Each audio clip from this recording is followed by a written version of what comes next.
The misnomer, Okay. the misunderstanding is clarified. Yes. Okay, so let me get Irshad ji for a last quick word before I take a break.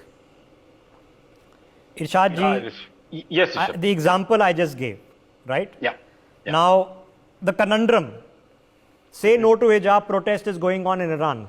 31 women are dead. They've been killed, lynched, okay? In India, we are before potentially the Supreme Court, potentially the constitutional bench of the Supreme Court, what the petitioners demand. It's happening in a democratic, different process, but we are demanding the right to hijab. Now, for people who will come and say that the people who are wanting the right to hijab are exactly these ayatollahs and ideologues, exactly the kind of people, if you give them a free rein, they will forget right to hijab, they will impose hijab mandatorily in India. Unless others speak up and say, no, that's not true. And no, we stand for something else. How will that communication happen? Yes, Rishabh. See, here I think if I understood the question correctly, I would beg to differ here.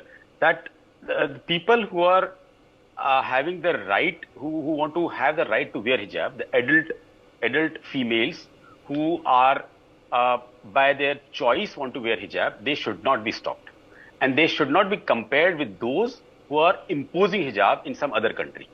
It's very clear. And secondly, these girls, these I would say powerless girls here also who want to wear hijab, they cannot impose. They are doing self-imposition. They want to wear themselves. That's all. They don't have the power to tell the whole country to start wearing hijab. If that was the case, we wouldn't be seeing, I would say, 95% of women who are not wearing hijab. So we have to respect the requirement, but to request their whatever the definition of decency. Again, because it's a long thing to debate about. People define decency in a different manner. In California beach, a lady wearing a bikini is decent because at least she's wearing something. But in some places, the whole burqa is considered as decency. It's a big wide spectrum, and we have to always we cannot just draw one line at one point and say this is the line. So we have to respect both sides. This is my viewpoint. And just before we got a question to Yes. Dr. Zeenat, we have to answer that because it just went here. See, the people who have got a voice and they're being heard, you talked about a certain MP, why they're being heard, we should know that.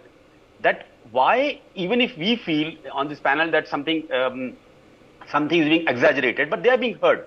So we need to find out what are their questions and how those questions are being exaggerated, and we should be able to answer those questions.